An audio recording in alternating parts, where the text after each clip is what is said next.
نحمده ونستعينه ونؤمن به ونتوكل عليه ونعوذ بالله من شرور أنفسنا ومن سيئات أعمالنا من يهده الله فلا مضل له ومن يضلل فلا هادي له ونشهد أن لا إله إلا الله وحده لا شريك له ونشهد أن محمدا عبده ورسوله أرسله بالهدى ودين الحق ليظهره على الدين كله ولو كره المشركون اللهم صل على محمد وعلى آل محمد كما صليت على إبراهيم وعلى آل إبراهيم إنك حميد مجيد اللهم بارك على محمد وعلى آل محمد كما باركت على إبراهيم وعلى آل إبراهيم إنك حميد مجيد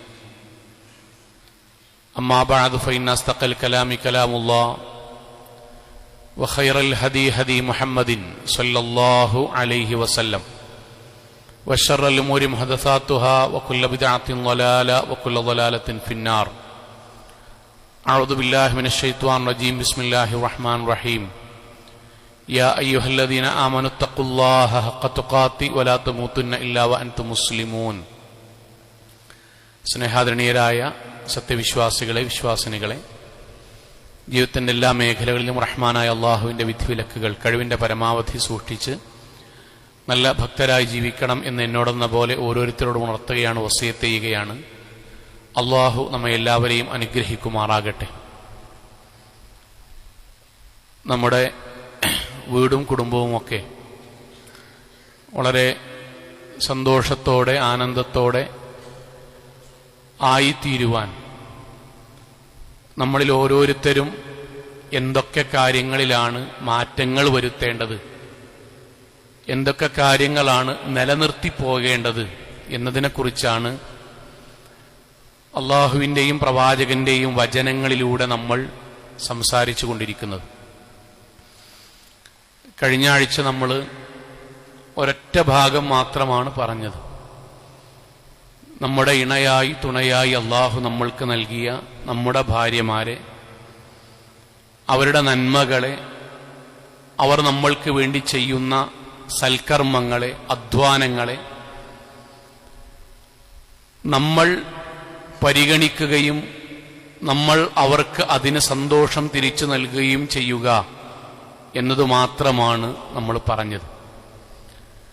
സഹോദരങ്ങളെ, ഒരു വിശ്വാസി എന്നുള്ള നിലയിൽ നമ്മളോട് ഏറ്റവും കൂടുതൽ സ്നേഹം കാണിക്കുന്ന നമ്മുടെ ഇണയോട്, നമ്മൾക്ക് വേണ്ടി കഠിനാധ്വാനം ചെയ്യുന്ന, പ്രാർത്ഥിക്കുന്ന, ഉറക്കമൊഴിക്കുന്ന, നമ്മുടെ വീടിനെയും നമ്മുടെ കുടുംബത്തെയും പരിരക്ഷിക്കുന്ന നമ്മളുടെ ഇണയോട് നമ്മൾ നിർവഹിക്കേണ്ട ഏതാനും ചില കടമകളും ഉത്തരവാദിത്തങ്ങളും ഉണ്ട്. ഇതിൻ്റെ കൂടെ അതിനെക്കുറിച്ച് നമ്മൾ അറിയുകയും പൂർത്തിയാക്കുകയും ചെയ്യുക എന്നതാണ് ഏറ്റവും പ്രധാനപ്പെട്ട ഒരു കാര്യം.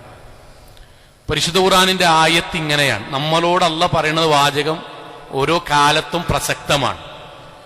വലഹുന്ന മിസ്ലുല്ലദി അലൈഹിന്ന ബിൽ മഅറൂഫ്. അള്ളാഹിന്റെ വാക്ക് വളരെ കൗതുകമുണർത്തുന്നതാണ്. അവർക്ക് ഭർത്താക്കന്മാരോടുള്ള കടമകളെ പോലെ തന്നെ ഭർത്താക്കന്മാരെ അവർക്ക് ചില അവകാശങ്ങളും ചില ദൗത്യ നിർവഹണങ്ങളും നിങ്ങൾ ചെയ്യേണ്ടതുണ്ട് കേട്ടോ. എന്തേ അള്ളാഹ് അങ്ങനെ പറയാൻ കാരണം അറിയോ?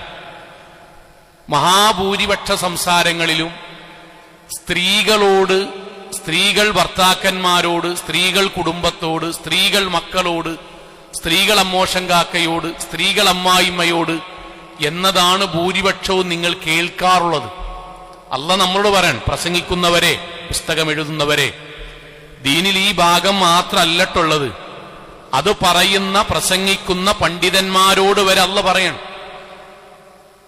നമ്മളെ സ്നേഹിക്കുന്ന നമ്മുടെ ഇണകളോട് അങ്ങോട്ട് നിർവഹിക്കേണ്ട കടമകളെക്കുറിച്ച് നിങ്ങൾ ബോധവാന്മാരാകണം, ആളുകൾക്ക് പറഞ്ഞു കൊടുക്കണം. ഈ കടമയുണ്ട് എന്ന് പറഞ്ഞാൽ ഉടനെ നമ്മുടെ മനസ്സിലേക്ക് വരേണ്ടത് എന്താ അറിയോ? ബാപ്പാനോടും ഉമ്മാനോടും മക്കൾക്ക് കടമുണ്ട്, കുടുംബങ്ങളോട് നമ്മൾക്ക് ബാധ്യതയുണ്ട്, അയൽവാസിയോട് നമ്മൾക്ക് ഉത്തരവാദിത്തമുണ്ട് എന്ന് വന്നാൽ അതിന്റെ അർത്ഥം ആ ഉത്തരവാദിത്തം നിർവഹിച്ചാൽ നമ്മൾക്ക് സ്വർഗത്തിലേക്കെത്താം. ആ ഉത്തരവാദിത്തങ്ങളെ നമ്മൾ നിഷ്കാസനം ചെയ്ത് ജീവിച്ചാൽ അള്ളാഹുവിന്റെ അതൃപ്തിക്കും നരകത്തിനും നമ്മൾ വിധേയമാകുമെന്നത് തന്നെയാണ്. എങ്കിൽ അതുപോലെ അള്ളാഹ് പറയാൻ, വിശ്വാസികളെ ഫത്തഖുല്ലാഹ്, നിങ്ങൾ അള്ളാഹനെ സൂക്ഷിക്കണം. ഫത്തഖുല്ലാഹ ഫിന്നിസാ, നിങ്ങളുടെ കൈകൾ പിടിച്ച് നമ്മുടെ വീട്ടിലേക്ക് താൽക്കാലികമായിട്ടെങ്കിലും സ്വന്തം നാടും കുടുംബവും ബാപ്പാനും ഉമ്മാനും താൽക്കാലികമായി ഉപേക്ഷിച്ച് നമ്മളിൽ പ്രതീക്ഷ അർപ്പിച്ച് നമ്മുടെ കൂടെ വന്ന് നമ്മുടെ സ്വകാര്യതയും നമ്മുടെ ജീവിതത്തിന്റെ മുഴുവനും അറിയുന്ന നമ്മുടെ പ്രിയപ്പെട്ടവരോട് നമ്മൾക്ക് കടമയുണ്ട് കേട്ടോ. അത് പരലോകത്ത് സ്വർഗ നരകത്തിന്റെ വിഷയമാണ് കേട്ടോ. അത് ഇസ്ലാമികമായി നമ്മൾ അറിയേണ്ട കാര്യമാണ്. സ്വർഗ നരകത്തിന്റെ വിഷയമാണ് നമ്മുടെ ഭാര്യയോടുള്ള നമ്മുടെ കടപ്പാടുകൾ. അതിലേറ്റവും പ്രധാനമായ 1-2 കാര്യങ്ങൾ. ഒന്നാമത്തെ കാര്യം, ഏറ്റവും നല്ല പെരുമാറ്റം അവരോട് പെരുമാറണം എന്നത് തന്നെയാണ്. സഹോദരങ്ങളെ, എന്താണ് ഏറ്റവും നല്ല പെരുമാറ്റം എന്ന് പറഞ്ഞാൽ അറിയോ? ഒരു സഹോദരി വിവാഹം കഴിഞ്ഞു, 4 മാസമേ ഭർത്താവിന്റെ കൂടെ ജീവിച്ചിട്ടുള്ളൂ. ഭർത്താവ് ആക്സിഡന്റിൽ മരണപ്പെട്ടു കഴിഞ്ഞു. 19-20 വയസ്സ് മാത്രമാണ് ആ ചെറിയ കുട്ടിക്കുള്ളത്, പെൺകുട്ടിക്കാണ്. അവൾ ഇദ്ദാ കാലഘട്ടം കഴിഞ്ഞ് ഏകദേശം 1 വർഷത്തോളം എത്തിയപ്പോഴേക്കും കുടുംബത്തിലുള്ള ആളുകളൊക്കെ രണ്ടാമത്തെ വിവാഹത്തെക്കുറിച്ച് സംസാരിച്ചു. കാരണം നിർബന്ധമാണ്, ചെറിയ പ്രായമാണ്. പക്ഷെ എത്ര സംസാരിച്ചിട്ടും അവൾ സമ്മതിക്കുന്നില്ല. അവസാനം കുടുംബക്കാര് സംസാരിച്ചു, അയലോകക്കാര് സംസാരിച്ചു. മതപണ്ഡിതന്മാർ എന്നുള്ള നിലയിൽ പണ്ഡിതന്മാരായ ആളുകളോട് നമ്മളോട് സംസാരിക്കാൻ വേണ്ടി പറഞ്ഞു. ആ പെൺകുട്ടി പറഞ്ഞ വാചകമാണ്, എന്താണ് നമ്മൾക്ക് നമ്മുടെ ഇണയോടുള്ള ഒന്നാമത്തെ ദൗത്യ നിർവഹണം എന്നതിന്റെ ഉത്തരം. അതിനാ പെൺകുട്ടി പറഞ്ഞ വാക്ക്, മൗലവി എനിക്കറിയാം, എനിക്ക് 19-20 വയസ്സാണ്, എന്റെ ഭർത്താവിന്റെ കൂടെ 4 മാസേ ഉള്ളൂ, ഒരു കുട്ടി പോലും ആയിട്ടില്ല. ഞാൻ രണ്ടാമത് വിവാഹം കഴിക്കണമെന്ന് എനിക്കറിയാം. കാരണം എന്റെ ജീവിതത്തിന് ആവശ്യമാണ്. കുടുംബത്തിന്റെ ജീവിതത്തിൽ അവർക്കൊരു ഭാരമായിട്ട് നിൽക്കാനും പാടില്ല. പക്ഷെ നിങ്ങൾ എനിക്കൊരു ഉത്തരം തരണം. എന്താണത്? ഞാൻ രണ്ടാമത് വിവാഹം കഴിച്ചാലും ഞാൻ സ്വർഗത്തിലേക്ക് എത്തുകയാണെങ്കിൽ അവിടെ എന്റെ ഒന്നാമത്തെ ഇക്കാക്കാനെ തന്നെ സ്വർഗത്തിൽ കിട്ടും എന്ന് നിങ്ങൾ ഉറപ്പു തരികയാണെങ്കിൽ ഞാൻ രണ്ടാമത് കല്യാണം കഴിക്കാം. സഹോദരങ്ങളെ, ആ വാചകത്തിന്റെ പേരാണ് ദാമ്പത്യം എന്ന് പറഞ്ഞാൽ. അത് വെറുതെണ്ടാണതല്ല, അത് വെറുതെണ്ടാണതല്ല. ഞാൻ രണ്ടാമത് കെട്ടിക്കോളാം, പക്ഷേ ഞാൻ എങ്ങാനും മരിച്ച് എനിക്ക് സ്വർഗത്തിൽ പോവുകയാണെങ്കിൽ അവിടെ എന്റെ ഒന്നാമത്തെ ഇക്കാക്ക മതി എന്ന് പറയണമെങ്കിൽ 4 മാസം കൊണ്ട് 40 കൊല്ലത്തിന്റെ ജീവിതത്തിന്റെ സൗന്ദര്യം അനുഭവിച്ചതാണ്. ഇതാണ് ഖുർആന്റെ ഭാഷ. വആശിറൂഹുന്ന ബിൽ മഅറൂഫ്. വിശ്വാസികളെ, നമ്മുടെ ഏറ്റവും പ്രധാനപ്പെട്ട കാര്യം എന്താ അറിയോ? നമ്മൾ അവരെ കെട്ടി എന്നതിന്റെ പേരിൽ ഒരു കരയരുത്. നമ്മൾ അവരെ തെരഞ്ഞെടുത്തു എന്നതിന്റെ പേരിൽ അവർക്ക് ദുഃഖം ഉണ്ടാകരുത്. ഞാൻ അവളുടെ ഭർത്താവായി എന്നതിന്റെ പേരിൽ അവർക്ക് സന്തോഷവർദ്ധനവാണ് ഉണ്ടാകേണ്ടത്. വആശിറൂഹുന്ന ബിൽ മഅറൂഫ്. ഏറ്റവും നല്ല രൂപത്തിലാണ് നമ്മൾ നമ്മുടെ ഭാര്യമാരോട് പെരുമാറേണ്ടത്. ഇക്കാക്കാനോട് ഏറ്റവും നല്ല രൂപത്തിലാണ് പെരുമാറുന്നത്. നാട്ടാരോട് അങ്ങനെയാണ് പെരുമാറുന്നത് എന്ന് പ്രത്യേകിച്ച് ആയത്വദീസില്ല. കാരണം ഒരു വിശ്വാസിന്റെ ജീവിതം എല്ലാരോടും നല്ല രൂപത്തിലാണ്. പക്ഷെ നമ്മോട് പറയാൻ, നമ്മുടെ ഭാര്യമാരോട് ഏറ്റവും നല്ല രൂപത്തിലാണ് നമ്മൾ പെരുമാറേണ്ടത്. എന്തുകൊണ്ടറിയോ? നമ്മളെല്ലാരും അറിയേണ്ട ഒരു കാര്യമുണ്ട്. നിസ്കാരം, നോമ്പും, ദിക്റും, ദുആകളും മാത്രമൊന്നല്ല ഇസ്ലാമിൽ പുണ്യം. ഭർത്താക്കന്മാരെ അറിയണം, നമ്മൾ ശരിക്കറിയണം. നമ്മൾ നമ്മുടെ ഭാര്യയുടെ കൂടെ ഇരിക്കണതിന് അള്ളാന്റെ പക്കൽ സ്വർഗം കിട്ടും. ഞാൻ എന്റെ ഭാര്യയോട് തമാശ പറഞ്ഞിന് പടച്ചോന്റെ മീസാനിൽ കനം തൂങ്ങും. ഞാൻ എന്റെ ഭാര്യയെ ഉമ്മ വെക്കുന്നതിന് അള്ളാഹുവിന്റെ മലക്കുകൾ നമുക്ക് വേണ്ടി പ്രാർത്ഥിക്കും. ഞാൻ എന്റെ മക്കളെയും പെണ്ണുങ്ങളെയും കൂട്ടിപ്പിടിക്കണേന് അള്ളാഹുവിന്റെ പക്കൽ സ്വർഗം കിട്ടുന്ന കാര്യമാണ്. ഇത് വെറുതെ പറഞ്ഞ വാചകല്ല. പ്രവാചകന്റെ വാക്കെന്തറിയോ? നമ്മളെ ആനന്ദഭരിതമാക്കും. പ്രവാചകന്റെ വാക്ക്, വലക ഫീ കുല്ലി നഫഖത്തിൻ തുൻഫിഖുഹാ ഫീ സബീലില്ലാഹി അജ്റുൻ. ഒരാൾ ഒരു ഭക്ഷണം കൊടുക്കുകയാണെങ്കിൽ, ഒരു ഉരുള കൊടുക്കുകയാണെങ്കിൽ അതിന് പടച്ചോന്റെ കൂലുണ്ട്. ഇങ്ങോട്ട് അള്ളാഹുവിന്റെ റസൂൽ പറയട്ടോ, ഹത്തൽ ലുഖ്മത തജ്അലുഹാ ഫീ ഇംറഅതിക്. എടാ, നമ്മൾ നമ്മുടെ ഭാര്യയുടെ വായിലേക്ക് ഒരു മിഠായി, ഒരു ഉരുള ഭക്ഷണം, എന്തെങ്കിലും നമ്മൾ കൊടുക്കുകയാണെങ്കിൽ സ്വർഗം കിട്ടുന്ന കാര്യമാണ് കേട്ടോ. സ്വർഗം കിട്ടുന്ന കാര്യമാണ്. നമ്മളും നമ്മുടെ ഭാര്യയും 2 മിനിറ്റ് വർത്താനം പറഞ്ഞിട്ട് പരസ്പരം കൈകൾ കൊടുക്കുമ്പം, നോക്കുമ്പം റസൂലുള്ളാഹിന്റെ ഹദീസ് എന്താ അറിയോ? നളറല്ലാഹു ഇലൈഹിമാ നളറത്തു റഹ്മ. കാരുണ്യത്തിന്റെ കവാടങ്ങളുമായി അല്ലാഹ് ആ ഭാര്യയെയും ഭർത്താവിനെയും അല്ലാഹ് നോക്കും. പടച്ചോൻ നമ്മൾ നോക്കും. ഇഷ്ടത്തിൽ, സ്നേഹത്തിൽ അവരുടെ കല്യാണങ്ങൾ നടത്തിയത് പടച്ചവൻ നൽകിയ അനുഗ്രഹമാണ് എന്ന മട്ടിൽ നമ്മൾ നമ്മുടെ ഭാര്യയുടെ കൂടെ ഇരിക്കുന്നതിന്, അവരോട് സംസാരിക്കുന്നതിന്, അവരുമായി പെരുമാറുന്നതിന് പടച്ചോന്റെ ഇഷ്ടമുണ്ടാകും. എന്തിനേറെ സഹോദരങ്ങളെ, നമ്മുടെ പരസ്പരം സന്തോഷത്തിന്റെ ഏറ്റവും വലിയ അവസ്ഥയാണ് നമ്മുടെ ശാരീരികമായ പരസ്പരമുള്ള ഇഷ്ടവും ബന്ധപ്പെടലും. പ്രവാചകന്റെ വാക്കെന്താണ്? കാനലഹു അജർ, അതിന് വരെ അള്ളാഹുവിന്റെ പ്രതിഫലം ഉണ്ടാകും. ദാമ്പത്യത്തിൽ മാത്രം അള്ള നൽകുന്ന സ്വർഗത്തിന്റെ കവാടാണ്. ഞാൻ എന്തിനത് പറയണമെന്നറിയോ? ഇബാദത്തുകളിലും നിസ്കാരങ്ങളിൽ നോമ്പിലും മാത്രമല്ല സ്വർഗമുള്ളത്. അവനാന്റെ ഭാര്യമാരോട് ഏറ്റവും മാന്യമായി, മക്കളോട് ഏറ്റവും മാന്യമായി പെരുമാറുന്നതിനാണ് അള്ളാഹുവിന്റെ പക്കൽ സ്വർഗം ഉണ്ടാകുക. ഇവിടെ ഇതിന്റെ നേരെ വിപരീതമായി ആയാൽ, നേർക്ക് നേരെ പറയാണ്, ആരാധന ഉണ്ടെങ്കിലും സ്വന്തം ഇണകളോട് ഏറ്റവും മോശമായി പെരുമാറുന്നതിന് പടച്ചോന്റെയൊക്കെ കുറ്റുണ്ടാകും. ഞാൻ ഇന്നും ആലോചിക്കാൻ, നിക്കാഹ് നടക്കുമ്പോഴേ ഒരു വാപ്പ നിക്കാഹ് കഴിഞ്ഞതിന് ശേഷം വാപ്പ ഇങ്ങനെ കണ്ണുന്ന് ഇങ്ങനെ കണ്ണീര് വരുന്നുണ്ട്. ഞാൻ അദ്ദേഹത്തോട് ഇങ്ങനെ കൈ പിടിച്ചിട്ട്, എല്ലാം കഴിഞ്ഞിട്ടോ, എന്തേ ഇപ്പൊ നിങ്ങൾ കരയണത് ചോദിച്ചു. അദ്ദേഹം പറഞ്ഞ വാക്കെന്തറിയോ?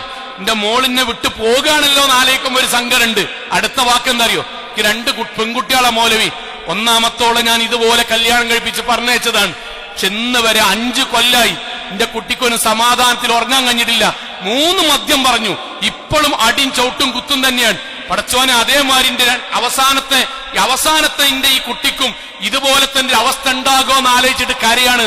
കല്യാണത്തിന്റെ അന്നൊരു ബാപ്പ കരയണമെങ്കിൽ, കല്യാണത്തിന്റെ അന്നൊരു ഉമ്മച്ചി കരയണമെങ്കിൽ സാധാരണ നൊരോളിയാവൂല. അങ്ങനെ ഉണ്ടാകരുത് നമ്മുടെ ഭാഗത്തുനിന്ന്, അങ്ങനെ ഉണ്ടാകരുത്. കുടുംബത്തിന് വിവാഹവുമായി ബന്ധപ്പെട്ട് ഉറപ്പിക്കൽ നടന്നു. ഉറപ്പിച്ച് ഡേറ്റൊക്കെ ഉറപ്പിച്ചതിന് ശേഷം പെൺകുട്ടിന്റെ അമ്മ ഇങ്ങനെ വന്നിട്ട് വിവാഹം കഴിക്കാൻ പോകുന്ന യുവാവിനോട് എടുത്തുനിന്നിട്ട് ഇങ്ങനെ വന്നിട്ട് പറയാൻ, മോന്റെ കുടുംബത്തിലേക്ക് വരികയാണ്. ഒറ്റ കാര്യ പറഞ്ഞത്, മോന്റെ കഞ്ഞി ഒന്നുമില്ലെങ്കിലും മോനെ ഞങ്ങൾ നല്ലപോലെ നോക്കും.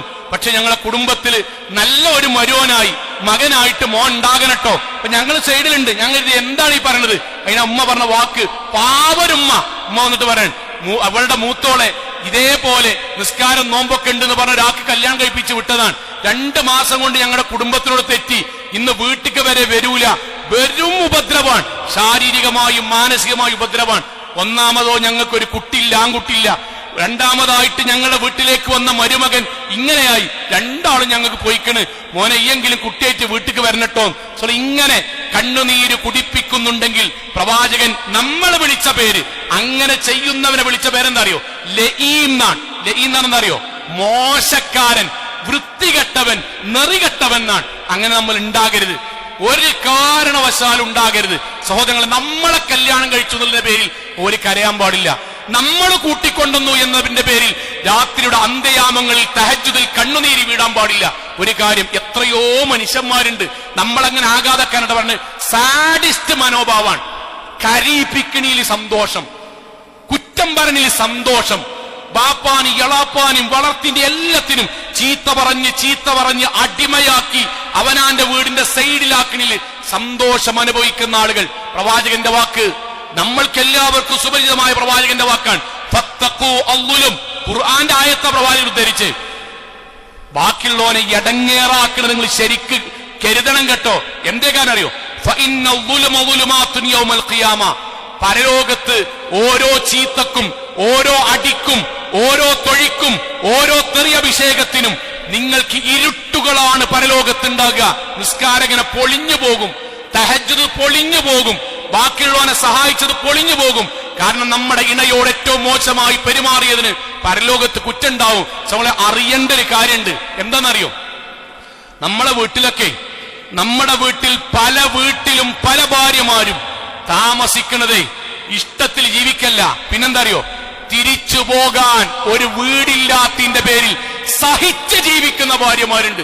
തിരിച്ചു പോകാൻ തറവാടില്ല, ബാപ്പിമി മരിച്ചോയി, അതുകൊണ്ട് പോകാൻ വീടില്ലാത്തോണ്ട് അവനാന്റെ കൂടെ ജീവിക്ക. പിന്നെന്താ അറിയോ? വീടുണ്ട്, തറവാടുണ്ട്, അനിയത്തിമാരെ കെട്ടിക്കാണ്ട്. വാപ്പാക്ക് ചെറിയൊരു ഓപ്പറേഷൻ കഴിഞ്ഞതാണ്. ഇവിടുന്നെങ്ങാനും ഞാൻ എന്റെ പ്രയാസത്തിന്റെ പേരിൽ തിരിച്ചു ചെല്ലുമ്പം എന്റെ വാപ്പാക്കെങ്ങാൻ 2ാമത് നെഞ്ചുവേദന നൽകിയാൽ ബാപ്പ മരിക്കാൻ കാരണമാകും. അതുകൊണ്ട് ഞാൻ അടികൊണ്ടോണ്ട് ബാപ്പ മരിക്കരുത്. തിരിച്ചെന്നാൽ എന്റെ ഉമ്മക്ക് ഉറക്കുണ്ടാവില്ല, എന്റെ ഉമ്മ ഉറങ്ങാതെക്കരുത്, ഞാൻ അടികൊണ്ടോണ്ട് എന്ന് തീരുമാനിച്ചിരിക്കുന്ന എത്രയോ പെൺകുട്ടികളുണ്ട്, സഹോദരിമാരുണ്ട്. ഞാനെങ്ങാനും തിരിച്ചുപോയാൽ കെട്ടിച്ചു വന്ന വീട്ടിലെ കെട്ടിച്ചവിടത്തുനിന്ന് തിരിച്ചു വന്നിട്ടുണ്ട് എന്ന ചീത്തപ്പേരിന്റെ പേരിൽ അനിയത്തിമാർക്ക് കല്യാണം ഉണ്ടാവില്ല, അവനവന്റെ ആങ്ങളമാർ കല്യാണം ഉണ്ടാവില്ല എന്ന പേരിൽ സങ്കടങ്ങളുമായി പടച്ച തമ്പുരാനിൽ തവക്കുൽ ചെയ്ത് സ്വർഗത്തിന് വേണ്ടി ജീവിക്കുന്ന സഹോദരിമാരുണ്ട്. അങ്ങനത്തെ ഒരു വീട്ടിലെ നല്ല മക്കളല്ല ഉണ്ടാക്കൂല, അങ്ങനത്തെ ഒരു വീട്ടിലെ പൈസക്കല്ല ബർക്കത്ത് കൊടുക്കൂല, അങ്ങനത്തെ വീട്ടിലെ കുടുംബത്തിൽ പടച്ചോൻ സമാധാനം സന്തോഷം നൽകൂല. അതുകൊണ്ട് ഭർത്താക്കന്മാരെ, നമ്മൾ അറിയേണ്ടത് നമ്മുടെ കൂടെയുള്ള ഇണയോട് ഏറ്റവും നന്നായി പെരുമാറുന്നത് നമുക്ക് സ്വർഗാണെന്ന് മനസ്സിലാക്കുക. അള്ളാഹു അനുഗ്രഹിക്കുമാറാകട്ടെ. രണ്ടാമത്തെ ഒരു കാര്യം അതിന്റെ കൂടെ നമ്മൾക്ക് ഉണ്ടാകേണ്ടത്, നമ്മുടെ ഭാര്യമാരോട് നമ്മൾ ചെയ്യേണ്ട ഏറ്റവും വലിയ ഉത്തരവാദിത്വത്തിൽ രണ്ടാമത്തത് ഒരു സുരക്ഷിതത്വ ബോധം അവർക്ക് നമ്മൾ കൊടുക്കുക എന്നാണ്. അതിനാണ് നമ്മളെ പുതിയ ഭാഷയിൽ കെയറിംഗ് എന്നൊക്കെ പറയില്ലേ, നിങ്ങൾ എന്നെ കെയർ ചെയ്യണമെന്നൊക്കെ സഹോദരിമാർ പറയില്ലേ, എന്തായിക്കോട്ടെ ഒരു സുരക്ഷിതത്വ ബോധം. അതെന്താന്ന് വെച്ചാൽ നമ്മൾ അവരുടെ കൂടെയുണ്ട് എന്നത് അവർക്കൊരു ധൈര്യം ഉണ്ടാകണം. സാമ്പത്തിക മേഖല പ്രത്യേകിച്ചും എന്തായി പറയാൻ, പ്രവാചകൻ സല്ലല്ലാഹു അലൈഹി വസല്ലമയെ ആരെയാണ് ആണ് എന്ന് വിളിച്ചറിയോ? യുവാക്കൾ എല്ലാവരും കേൾക്കണത്, അല്ല ഒരാളാണെന്ന് വിളിച്ചു. ആരെയാണ്? മീശ അങ്ങനെ തിരിച്ചോൻ ആണാണ് ആണോ? അങ്ങനെയാണ് അല്ല പറഞ്ഞത്? അല്ല. പിന്നെ ജിമ്മിൽ പോയിട്ട് 4-5 സിക്സ് പാക്ക് ഉണ്ടാക്കിയ ആനാണ്, അങ്ങനെയാണോ? അല്ല. അരിജാലു അല്ല പറയണം, അവനാണ്, അവനാണ്, അവനാണ് തന്റെ ഇടമുള്ള ചങ്കൂറ്റമുള്ള ആണ്. അർരിജാലു ഖവ്വാമുൻ അലൻ നിസാ ബിമാ ഫദ്ദലല്ലാഹു ബഅദുഹും അലാ ബഅദ് വബിമാ അൻഫഖു മിൻ അംവാലിഹിം. സ്വന്തം അവനവന്റെ കഴിവനുസരിച്ച് കുടുംബത്തിന് വേണ്ടി അധ്വാനിച്ച് ആ പണം കൊണ്ട് കുടുംബത്തെ നോക്കുന്നവൻ അവനാണ്. ഇതെന്തേ അല്ല പറയാൻ കാരണം അറിയോ? നമ്മുടെ ജീവിതത്തിൽ നമ്മുടെ ഭാര്യയുടെയും മക്കളുടെയും അവകാശമാണ് അവരെ നമ്മൾ നോക്കുക എന്നുള്ളത്. അവരെ നമ്മൾ നോക്കുക എന്നുള്ളത് ഖുർആന്റെ ആയത്താണ്, പ്രവാചകന്റെ ഹദീസാണ്. അൻഫിഖ് അലൈഹിന്ന ഫഇന്ന ലഹുന്ന അലൈക റിസ്ഖുഹുന്ന വകിസ്വതുഹുന്ന ബിൽ മഅറൂഫ്. അവനാന്റെ ഭാര്യക്കും മക്കൾക്കും ഭക്ഷണത്തിനും വസ്ത്രത്തിനും പൈസ ഉണ്ടാക്കുക എന്നത് ഭർത്താക്കന്മാരെ നമ്മളിൽ നിന്ന് അവർക്ക് കിട്ടേണ്ട അവകാശമാണ്. അള്ളാഹുവിന്റെ അനുഗ്രഹം കൊണ്ട് നമ്മുടെ ഈ പള്ളിയിൽ എല്ലാം നമ്മുടെ കുടുംബത്തിൽ കഠിനാധ്വാനം ചെയ്യുന്ന പുരുഷന്മാർ ജോലിക്ക് പോകുന്നു, കഠിനാധ്വാനം ചെയ്യുന്നു, വെയിലൊള്ളുന്നു. അള്ളാഹു നമ്മൾക്കെല്ലാവർക്കും അനുഗ്രഹങ്ങൾ ചൊരിയുമാറാകട്ടെ. എന്നാൽ കൂടെ ഒരു കാര്യം പറയാതിരിക്കാൻ വയ്യ. അതെന്തായോ? പഴയ തലമുറയിലെ നമ്മുടെ ഉപ്പമാരും വെല്ലിപ്പമാരും കഠിനാധ്വാനം ചെയ്യുന്നു. പക്ഷെ ഞാനടക്കമുള്ള പുതിയ തലമുറയിലെ ആളുകൾ അവനവന്റെ സമ്പത്ത് കൊണ്ട് കുടുംബത്തെ നോക്കുന്ന വിഷയത്തിൽ ചില കാഴ്ചപ്പാടുകളുടെ തെറ്റുകൾ കൊണ്ടോ ഈഗോകൾ കൊണ്ടോ നാട്ടിലുണ്ടാക്കിയ സിസ്റ്റം കൊണ്ടോ പിന്നിലേക്ക് വരുന്നു എന്നത് ചിലരിലെങ്കിലും കാണുന്നു എന്നത് സങ്കടാണ്. എന്താ അറിയോ? അവനാൻ വിചാരിച്ച ജോലി കിട്ടിയില്ല, ശ്രമിക്കണം കേട്ടോ, പക്ഷെ കിട്ടിയില്ല. കിട്ടും വരെ അവനാന്റെ പെണ്ണുങ്ങളെയും കുട്ടികളെയും പട്ടിണിക്കിട്ട് ഇങ്ങനെ ജീവിക്കുക. ഇങ്ങോട്ട് എന്താ നിങ്ങളെ, ഞാനതിന് പോവില്ല, ഞാൻ ആ പണിക്ക് പോവില്ല, ഞാൻ ഇതുവരെ എങ്ങനെയാണ്. എന്നിട്ട് അവളെന്താ അറിയോ? അവൾ ആദ്യം ബാപ്പാന്റെ അടുത്ത് പോവുക, കെഞ്ചുക, എന്നിട്ട് ബാപ്പാന്റെ ഒക്കെ മുഴുവൻ കൊണ്ടുവരിക. അത് കഴിഞ്ഞിട്ട് ആങ്ങളന്റെ അടുത്തേക്ക് പോവുക, കൂട്ടുകാരുടെ അടുത്ത് പോവുക. അവളുമായി ബന്ധപ്പെട്ടത് വിറ്റ് പൊറുക്കി വീട്ടുകാരോട് ചോദിച്ച്, ഇവനിവിടെ ഞാൻ ഇത്രയും കാലം പഠിച്ചതല്ലേ, ഞാൻ ഇന്ന കോഴ്സ് കഴിഞ്ഞല്ലേ. നമ്മളെ ആർക്കാണ് അവനവന്റെ ജീവിതത്തിൽ ആഗ്രഹിച്ച ജോലി കിട്ടണമെന്ന് തൃപ്തിയില്ലാത്തത്? പടച്ചോന്റെ വിധി ഉണ്ടാവും ചിലപ്പം. അത് കിട്ടുന്നത് വരെ പരിശ്രമിക്കുക. അതോടൊപ്പം അവനവന്റെ കുടുംബത്തെ നോക്കാനുള്ള വരുമാനത്തിന് കുറച്ച് താഴത്തേക്ക് ഇറങ്ങേണ്ടി വരും. അതിൽ ആർക്കാ സംശയം? അല്ലാത്ത കല്യാണം കഴിക്കാൻ പാടില്ല. ഞാൻ എന്റെ കുറ്റല്ല പറഞ്ഞത്, അല്ല, റസൂലുള്ളാഹിന്റെ വാക്കാണ്.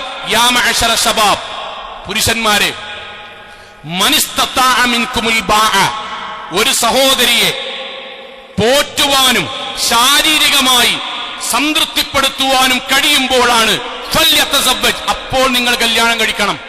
ഇതിന്റെ അർത്ഥം എന്താണ് സോങ്ങളെ? എന്താ എല്ലാം കഴിഞ്ഞിട്ടെന്നല്ല, മറിച്ച് മിനിമം അവനാന്റെ പെണ്ണുങ്ങൾക്ക് ഒരു 500 റുപ്യക്ക് ജീവിക്കാൻ ഒരു വരുമാനത്തിന് വേണ്ടി അധ്വാനിക്കാൻ ഇറങ്ങണം.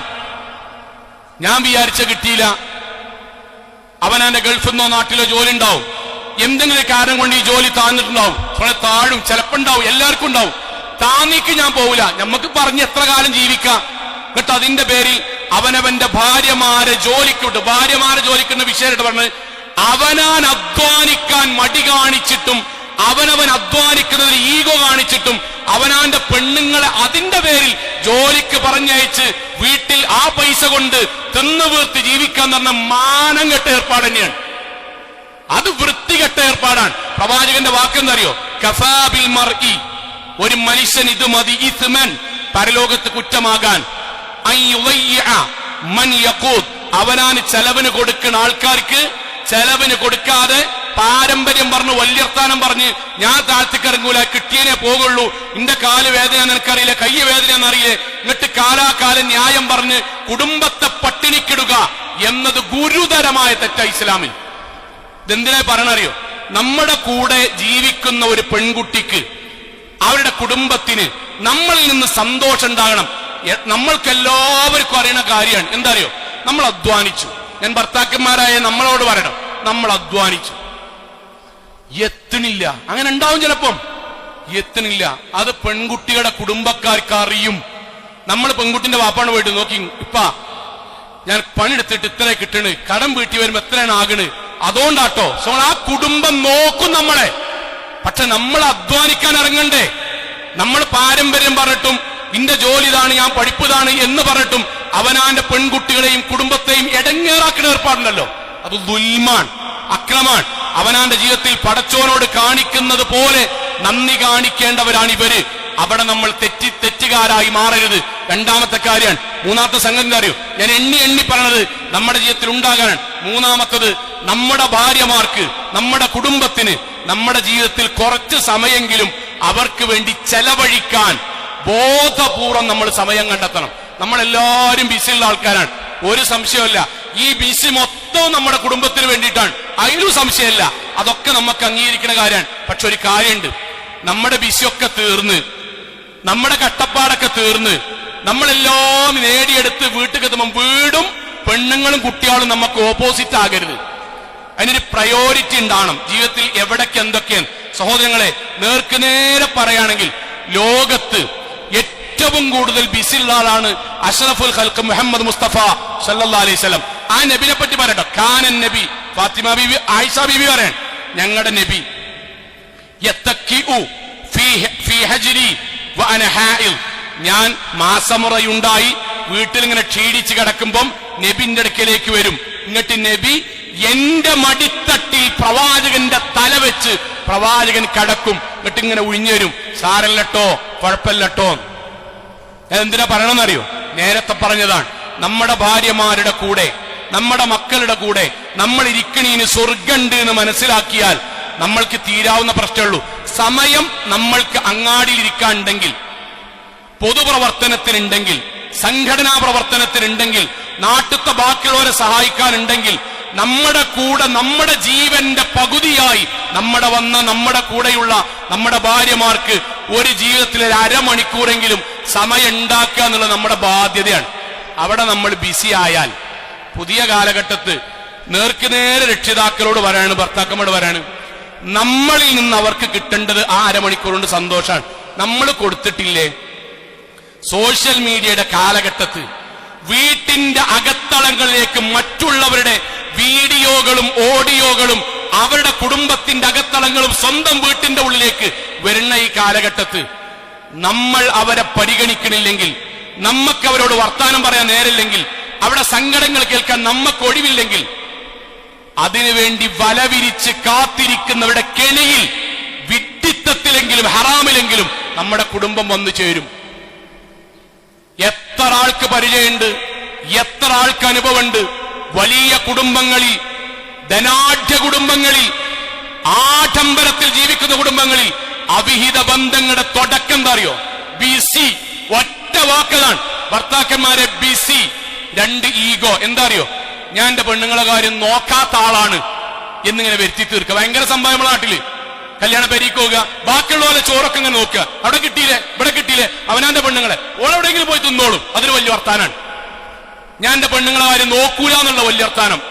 ഞാൻ എന്റെ മക്കളെ കാര്യം തിരിഞ്ഞു നോക്കാതെ ബാക്കിയുള്ളവരെ കാര്യം നോക്കുന്നില്ല വലിയ വർത്താനം. അതുകൊണ്ടാ പറഞ്ഞത് ജാഹിലിയത്താണ്, ജാഹിലിയത്ത്. അതുകൊണ്ട് എന്താ സംഭവിക്കണറിയോ? വീട്ടിലേക്ക് വരുന്നവർ സുഖല്ലേ എന്ന് ചോദിക്കുമ്പം എന്റെ കാര്യം നോക്കാൻ ഇന്റെ ഇക്കാക്ക ഇതുവരെ ചോദിക്കാത്ത ചോദ്യം മറ്റൊരാൾ ചോദിച്ചു, ശൈത്താൻ ഇടപെടും. ഫോണിൽ കൂടെ കരയുന്ന സമയത്ത് നമ്മൾ വീട്ടിക്ക് വന്നിട്ട് നമ്മളോട് അവളൊരു കാര്യം പറയുമ്പം നമ്മൾ പരിഗണിച്ചിട്ടില്ലെങ്കിൽ പരിഗണിക്കാൻ വേണ്ടി ചൂണ്ടയുമായി തോന്നിവാസത്തിനിറങ്ങുന്നവരുടെ ചൂണ്ടയിൽ ശൈത്താൻ നമ്മുടെ കുടുംബത്തെ കൊത്തിക്കും. ഇത്ര ഒരു മിമ്പർ എന്ന് പറഞ്ഞ പരിമിതി ഉണ്ട്. ആ തോന്നിയാസിക്ക് പോകാനേ ഈ നാട്ടിലത്തെ മുഴുവൻ സ്ത്രീകളും തോന്നിയാസികളാണ് എന്ന് പറഞ്ഞു വരുത്തലല്ല ന്യായം. എന്റെ വീട്ടിൽ എന്റെ ഭാര്യയോടുകൂടി ഒരു അരമണിക്കൂർ വർത്താനം പറയാൻ എല്ലാവർക്കും അറിയാം. നമ്മളെപ്പോലെ എല്ലാവരും അവരുടെ വീട്ടിലത്തെ എല്ലാ ഫ്രസ്ട്രേഷനും ജീവിതത്തിലെ സങ്കടങ്ങളും പ്രയാസങ്ങളും ഒരു 10 മിനിറ്റ് വർത്താനം പറഞ്ഞാൽ കഴിയും.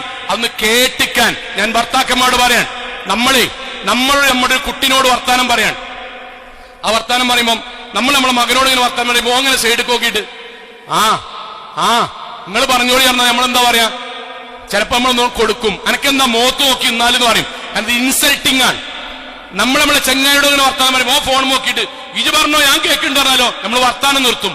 നിങ്ങൾ നോക്കിട്ടോ, നമ്മൾ നമ്മുടെ ഭാര്യയോട് സംസാരിക്കുമ്പോൾ ഭാര്യ നമ്മുടെ മുന്നിൽ നിന്നാണ്ട് ശരിയാണില്ലേ കാക്ക, അങ്ങനെയാണില്ലേ, എന്നിട്ട് എങ്ങനെയാണില്ലേ ഇത് ചോദിക്കണം. ഓള് നമ്മുടെ വർത്താനം പറയുമ്പോൾ ടീം വെച്ചിട്ടുണ്ടാവും, പത്ര സൈഡിലുണ്ടാവും, കയ്യിൽ ഫോണുണ്ടാവും. എന്നിട്ട് ഇങ്ങനെ മൂളിക്കൊടുക്കും. അതിനിടയ്ക്ക് നോക്കി നിങ്ങൾ കേൾക്കണില്ലേ, ഞാൻ കേൾക്കുന്നുണ്ട്, ഞാൻ എന്റെ ഇങ്ങനെ മുഖത്ത് നോക്കി ഇങ്ങനെ നിൽക്കുക. ഇതാണ് പ്രശ്നം. നമ്മുടെ മുഴുവൻ കാര്യങ്ങളും നമുക്ക് നടക്കണം. അത് നമ്മൾ പാരമ്പര്യമായിട്ട് ആണുങ്ങൾ ഉണ്ടാക്കിയെടുത്ത സാധനമാണ്. എന്റെ ഇഷ്ടങ്ങൾ എന്റെ വീട്ടിൽ നടക്കണം, ബാക്കിയുള്ളവരെ ഇഷ്ടോ ബാക്കിയുള്ളവരെ താല്പര്യമോ ആ വീട്ടിൽ നടക്കുന്നതിനെ പറ്റി ആലോചിക്കുന്നത് പോലും നിൽക്കുകയാണ്. കുടുംബം കുട്ടിച്ചോറാവും. മക്കൾ പിഴക്കണേ നമുക്ക് പിന്നീട് പറയാം. മക്കള് പിഴച്ചു പോകും. ബാപ്പാനെ കിട്ടാത്ത ഒരു വീട്ടിലെ കുട്ടികൾ 10% കൂടി നന്നാവൂല പുതിയ കാലത്ത്. അല്ലെങ്കിൽ അത്ര ഈമാൻ വേണം.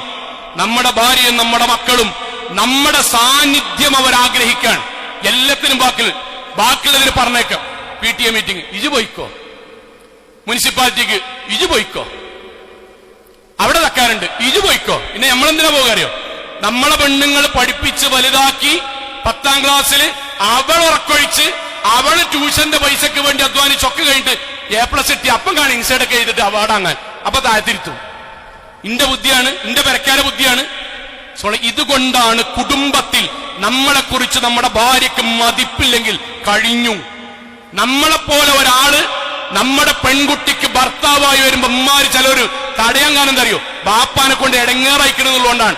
ഞാൻ ആക്ഷേപിക്കല്ല, ഒരിക്കലല്ല സോങ്ങളെ. പക്ഷെ തിരിച്ച് നമ്മൾ ആലോചിക്കുക, 24 മണിക്കൂറിൽ ചങ്ങായിമാരെപ്പോ നമുക്ക് പോകാൻ സമയമുണ്ടല്ലോ, അങ്ങാടിയിൽ നിൽക്കാൻ സമയമുണ്ടല്ലോ. രാത്രി 11:30 വരെ അങ്ങാടിയിൽ ഫോണും ഇരുന്നിട്ട് 7 മണിക്ക് നീക്കണിന്റെ ഇടയ്ക്ക് ഭാര്യനോട് വർത്താനം പറയാൻ അരമണിക്കൂർ നേരല്ലെങ്കിൽ ഓൺലൈനിലും ഓഫ്ലൈനിലും ഓട്ടോറിക്ഷയിലും വണ്ടിയിലും മൂല്യമായ രൂപത്തിലും തോന്നിവാസികൾ കാത്തുക്കുന്നുണ്ട്. അവരുടെ വലയിൽ നമ്മുടെ വീട് കുടുങ്ങും, കുട്ടിച്ചോറാകും, മാനം കെടും, ആത്മഹത്യയുണ്ടാകും, ഒളിച്ചോട്ടമുണ്ടാകും, അപമാനം കൊണ്ട് നാട് വിട്ടു പോകേണ്ടി വരും. അതുകൊണ്ട് സമയം ഉണ്ടാക്കുക, ബോധപൂർവ്വം ഉണ്ടാക്കുക. അത് നമ്മുടെ ജീവിതത്തിന്റെ ബാധ്യതയായി നമ്മൾ കണക്കാക്കുക. അള്ളാഹു അനുഗ്രഹിക്കുമാറാകട്ടെ.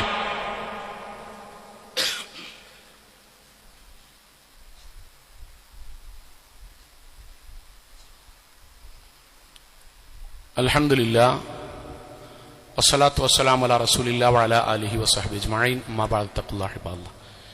ഒരിക്കൽ കൂടി അള്ളാഹുവിനെ സൂക്ഷിച്ചുകൊണ്ട് ജീവിക്കണം എന്ന് എന്നോടെന്ന പോലെ ഓരോരുത്തരോടും ഉണർത്തുകയാണ്. സഹോദരങ്ങളെ, നമ്മുടെ ചർച്ചകളിൽ ഇതൊക്കെ വരണം എന്നതുകൊണ്ടാണ് ഇങ്ങനെ ഓരോ ഭാഗവും പറയുന്നത്. ഏറ്റവും അവസാനമായിട്ട് പറയാനുള്ളത്, ഇന്നത്തെ ഖുത്ബയിൽ അവസാനമായിട്ട് പറയാനുള്ളത്, അവരുടെ ഇഷ്ടങ്ങളെ നമ്മൾ ആദരിക്കുകയും നമ്മളാൽ കഴിയുന്ന സഹായം അവർക്ക് ചെയ്തു കൊടുക്കുകയും വേണം. ഇതൊരു അത്ഭുതം എന്താ അറിയോ, ഇവിടെ ഇരിക്കണ ഞാനടക്കമുള്ള മുഴുവൻ ആൾക്കാരോട് ചോദിക്കണം, നമുക്ക് ഏത് ഫുഡാണ് ഇഷ്ടം എന്ന് നമ്മുടെ ഭാര്യക്ക് അറിയില്ലേ? സത്യത്തിൽ നമുക്ക് ഏത് ഫുഡാണ് ഇഷ്ടം നമ്മുടെ ഭാര്യക്ക് അറിയില്ലേ? അറിയും. അതെങ്ങനെ വെക്കണതാണ് ഇഷ്ടം എന്ന് നമ്മുടെ ഭാര്യക്ക് അറിയില്ലേ? അറിയാലോ. നമുക്ക് ഏത് കളർ ഡ്രസ്സാണ് നമുക്കിഷ്ടം നമ്മളെ ഭാര്യക്ക് അറിയില്ല. അത് സ്റ്റിഫാൻ ഷൈൻ മുക്കിയിട്ടാണോ അല്ല ഇസ്തിരി ഇടാടെയാണോ? ഇസ്തിരി ഇടുകയാണെങ്കിൽ തന്നെ എങ്ങനെ ഇടാണെന്നൊക്കെ നമ്മളെ പെണ്ണുങ്ങൾക്ക് അറിയില്ലേ? അറിയും. കട്ടൻ ചായക്ക് എങ്ങനെയാണ് മധുരടേണ്ടതെന്ന് വരെ അറിയും. അള്ളാനെ സാക്ഷി നിർത്തിയിട്ട് നമ്മളൊക്കെ ദീനുള്ള ആൾക്കാരാണല്ലോ.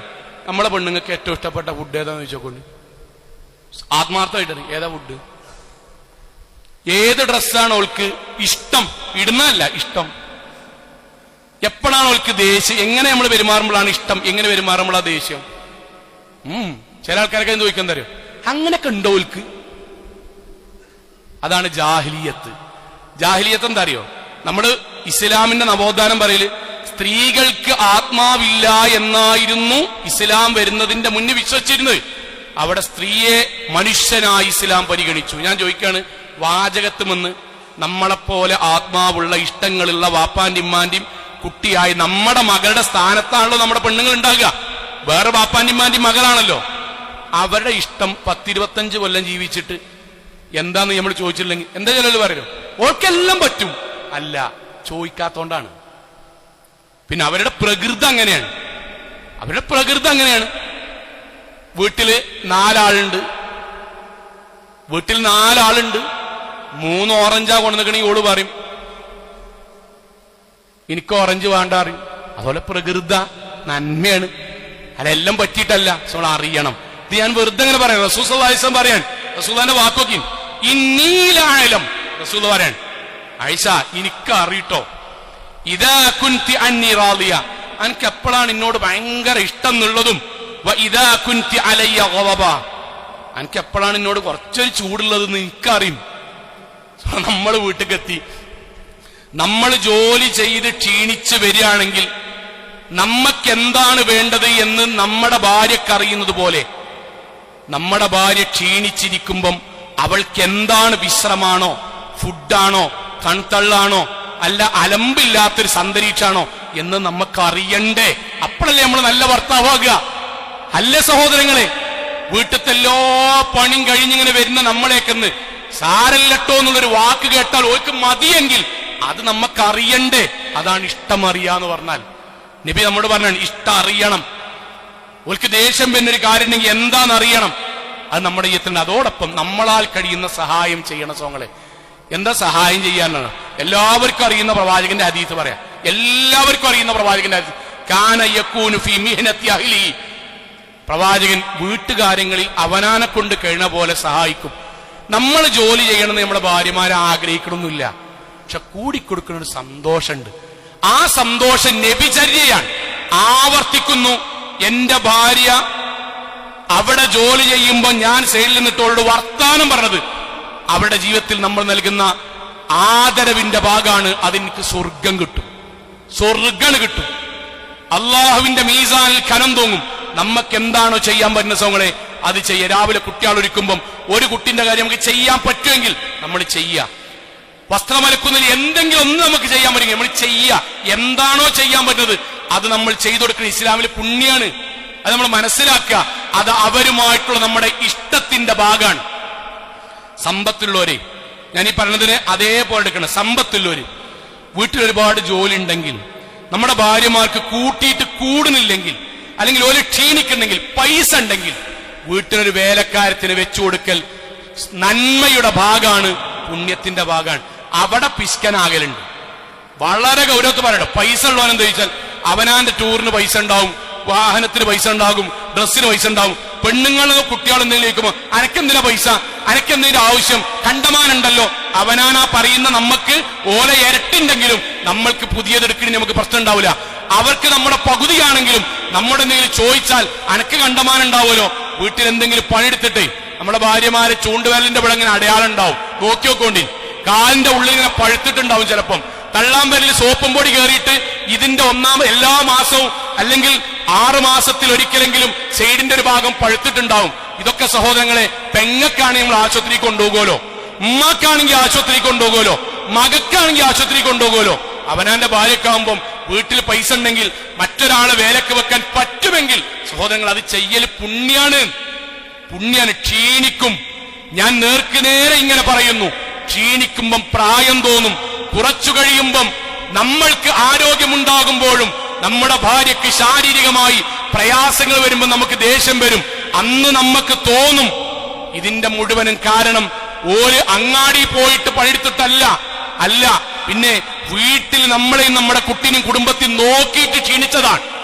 അതിന് നമുക്ക് പരിഹാരം പകുതിയെങ്കിലും ചെയ്തു കൊടുക്കാൻ പറ്റുമെങ്കിൽ ചെയ്തു കൊടുക്കണം. ആദരിക്കുകയും ബഹുമാനിക്കുകയും ചെയ്യുന്ന കുടുംബത്തിലാണ് സന്തോഷം ഉണ്ടാകുക.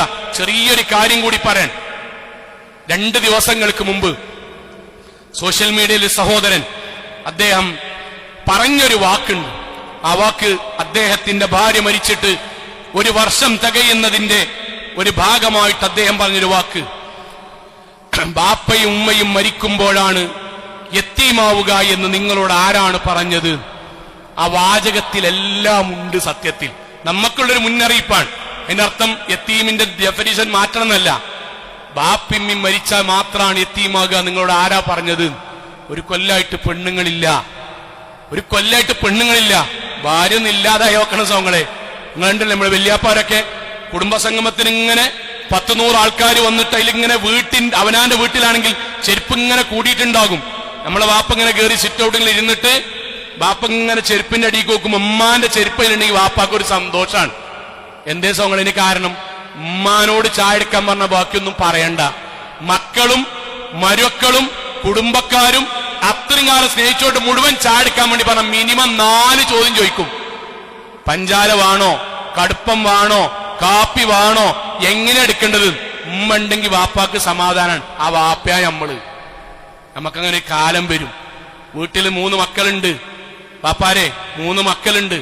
ഇവിടുന്ന് ഏതെങ്കിലും ഒരു സൂപ്പർ മാർക്കറ്റിൽ നിന്ന് വീട്ടിങ്ങനെ പോകുമ്പോ നമ്മൾ വീട്ടിക്ക് വെറും കയ്യിൽ പോണ്ടാന്ന് കരുതിയിട്ട് നമ്മളിങ്ങനെ കയറും. 3 മിഠായി വാങ്ങും. ആ 3 മിഠായി ഇട്ട് കൊടുക്കും. മക്കൾ ഭയങ്കര സന്തോഷത്തിൽ കഴിക്കും. അൽഹംദുലില്ലാ. പക്ഷെ ആ വീട്ടില് 3 ആൾക്കാരല്ല ഉള്ളത് നമ്മളെ കാത്തിക്കണ്. 4ാമത്തെ പെണ്ണുങ്ങളും കൂടി ഉണ്ട്. അവൾക്ക് കൂടി ഒരു മിഠായി വാങ്ങി അത് വലത്തെ പോക്കറ്റിലിട്ട് 3 ഇടത്തെ പോക്കറ്റിലിട്ട് 3 മിഠായി കുട്ടിയാക്ക് കൊടുത്ത് അവരത് ആസ്വദിച്ച് കഴിക്കാൻ വേണ്ടി പോകുമ്പം 4ാമത്തെ മിഠായിയോ എന്താകട്ടെ ചോക്ലേറ്റോ അതെടുത്തിട്ട് ഭാര്യയ്ക്ക് നിനക്ക് വേണ്ടി വാങ്ങിയതാന്ന് പറയുമ്പം സഹോദരങ്ങളെ, അവൾ അത് കഴിക്കുമ്പം ആ ആനന്ദത്തിന്റെ കൂടെ ഒരിഷ്ടമല്ലങ്ങനെ കൊടുക്കും. ആ ഇഷ്ടത്തിന്റെ പേരാണ് ഇസ്ലാമികമായ ദാമ്പത്യം. അത് നമ്മളേക്ക് ഉണ്ടാകണം. അള്ളാഹു അനുഗ്രഹിക്കുമാറാകട്ടെ. നമ്മുടെ കുടുംബജീവിതത്തിൽ സന്തോഷവും സമാധാനവും അള്ളാഹു നൽകി അനുഗ്രഹിക്കുമാറാകട്ടെ. അള്ളാഹുവേ, ഞങ്ങളെയും ഞങ്ങളുടെ കുടുംബത്തെയും നാഥ നീ ജന്നാത്തിൽ ഫിർദൗസിൽ ഒരുമിച്ച് കൂട്ടണമേ റഹ്മാനെ. അറിഞ്ഞും അറിയാതെയും ചെറുതും വലുതും രഹസ്യവും പരസ്യവുമായി ഞങ്ങളുടെ ജീവിതത്തിൽ സംഭവിച്ച മുഴുവൻ പാപങ്ങളും റഹ്മാനായ നാഥ നീ ഞങ്ങൾക്ക് വിട്ടുപുറത്ത് മാപ്പാക്കി തരണമേ റഹ്മാനെ. അള്ളാഹുവേ, നാളെ പരലോകത്തിൽ സ്വന്തം ഇണകളോട് കുടുംബത്തോട് ഏറ്റവും നന്നായി പെരുമാറുകയും ജീവിക്കുകയും ചെയ്ത ഏറ്റവും സൗഭാഗ്യവാന്മാരിൽ സ്വർഗം ലഭിക്കുന്നവരിൽ നാഥ നീ ഞങ്ങളെ എല്ലാവരെയും ഉൾപ്പെടുത്തി അനുഗ്രഹിക്കണമേ റഹ്മാനെ. അള്ളാഹുവേ, ഞങ്ങളുടെ പെരുമാറ്റങ്ങളിൽ, ഞങ്ങളുടെ സംസാരങ്ങളിൽ, ഞങ്ങളുടെ ഇടപെടലുകളിൽ നാഥ ഞങ്ങളുടെ ഇണകൾക്ക്, ഞങ്ങളുടെ കുടുംബത്തിന് മോശപ്പെട്ട അനുഭവങ്ങൾ ഉണ്ടെങ്കിൽ റഹ്മാനായ നാഥ നീ ഞങ്ങൾക്കത് വിട്ടുപുറത്ത് മാപ്പാക്കി തരണമേ റഹ്മാനെ. അള്ളാഹുവേ, ഞങ്ങൾക്കിടയിൽ സ്നേഹവും കാരുണ്യവും നീ വർദ്ധിപ്പിച്ചു നൽകണമേ റഹ്മാനെ. അള്ളാഹുവേ, അംബിയ മുർസലീങ്ങളുടെ കൂടെ സ്വർഗത്തിൽ കുടുംബസമേതം ഒരുമിച്ച് ചേരാൻ നാഥ നീ ഞങ്ങൾക്കും ഞങ്ങളുടെ കുടുംബത്തിനും തൗഫീഖ് നൽകണമേ റഹ്മാനെ.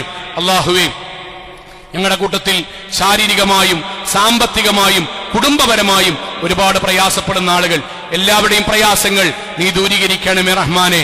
അള്ളാഹുവേ, രോഗം കൊണ്ട് ബുദ്ധിമുട്ടുന്ന ആളുകൾക്ക് നാഥ രോഗശമനം നൽകി അനുഗ്രഹിക്കണമേ റഹ്മാനെ.